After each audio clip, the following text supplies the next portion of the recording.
Real estate agents, this is exactly how you can stop generating dud leads and waste time with them if you're doing lead generation. There are three different strategies I'm going to share with you. The first one is the six-letter word that filters out the tire kickers and only bring you sellers who are ready to list. If you're running Facebook ads, for example, a lot of the leads will be Mickey Mouse, or they'll tell you to F off, or they'll tell you that they were just curious and they never clicked on this. And the six-letter I word is intent. This is what you got to be focusing on if you want to have better leads. A lot of your leads outside of your sphere are low intent, and that's why they take 2-3 years to convert, and that's why most lead generation systems, convert only at 1 to 3%. There's this thing I call the selling spectrum, where on the left you have people that have no desire to sell at all, and then on the right you have people that are owning a property and they feel like they need to sell as soon as possible. Now, not all leads are created equal. If I ask you, where does your most serious and easiest to convert leads come from? A lot of you guys will say referrals, word of mouth, or your sphere. Now, if you think about all the other strategies that most agents are using, this is it.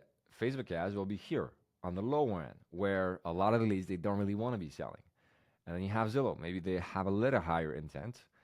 And then here, the expired and for sell by owners, they have a high intent because they've already tried to sell or already are trying to sell, right? So think about this when you do your lead generation.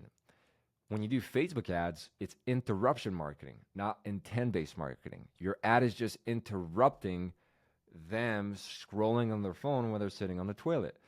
So they're not on Facebook to find a real estate agent. That's not their intent. Their intent is to go on Facebook, on TikTok, on Instagram, just to pass time, right? To entertain themselves.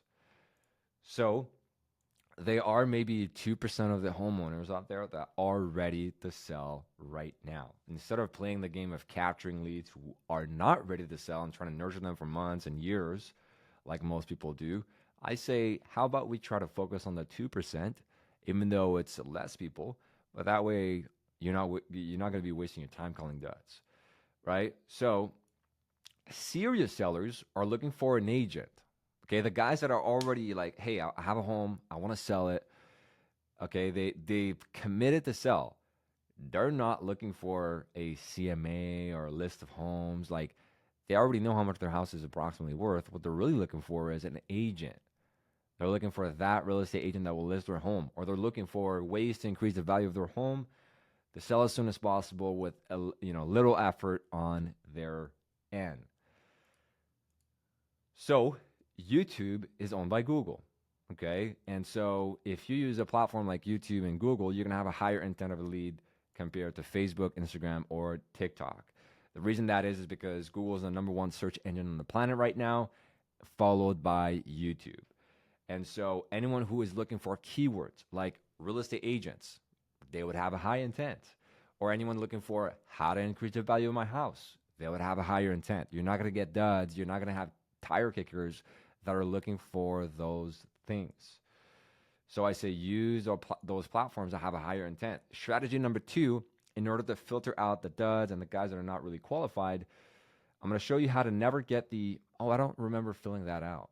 Or, if you have like outdated information, or, you're calling back your leads and it's not really ringing through, or the email is bouncing back, I'm going to show you how to fix that once and for all. Stop using native forms. They don't work as well, okay, as landing pages. Why? Because whenever they click on your Facebook ad like this, the form here is pre-filled with their email and their phone that they used 10 years ago when they signed up to Facebook. But maybe that phone number changed. Maybe they're not working at that company anymore, and that email that they use, that professional email that they use, is not valid. Or maybe they changed personal email, right? And so let's say you run a YouTube ad. You want to be sending them to a landing page. With Facebook native forms and Instagram and TikTok, it doesn't do that, right? And so you need to be adding friction. There's not enough friction. People like click on this and then they're like, because they're clicking on this, they don't even realize that they're giving you their contact information. They're hitting next without noticing that this is going to be sent to you and you're going to be calling them back.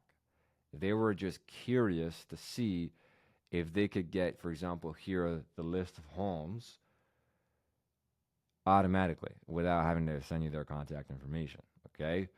So it's a little bit like bait and switch. Like they're not even expecting it, and then you're calling them. I'm like, oh, why are you calling me? I never clicked on this. I never told you you could call me. Okay. That's why you're getting those. Instead, you want to have something like this, which is a landing page where it's external. It's almost like a website, but just for your ad, just for whatever you're offering them. Okay, where here they need to give you manually, they need to enter it. It's not pre-filled, their name, email, and phone number. Secret number 3, this is how you can get real information from leads. So if you're getting like people that are called, Donald Trump or Mickey Mouse, and you just know like, the email is fake and the phone number is fake, let me show you how to fix it. You don't want to just ask for information like this on your landing page. First name, last name, email, phone number. This is a better start. It's better than nothing, but let me show you a better way. Instead, you want to say this on your landing page. Where should I text this to? So let's say they're clicking on your ad for a seller's guide, for example. You should say, where should I send the seller's guide to? Or where should I text the seller's guide to if you want to get real phone numbers? If you want to prioritize emails, where should I email the seller's guide to? That way they'll know, oh, damn, if I'm giving a fake phone number or fake email, I'm not going to get the thing that I actually want. And this is going to fix it.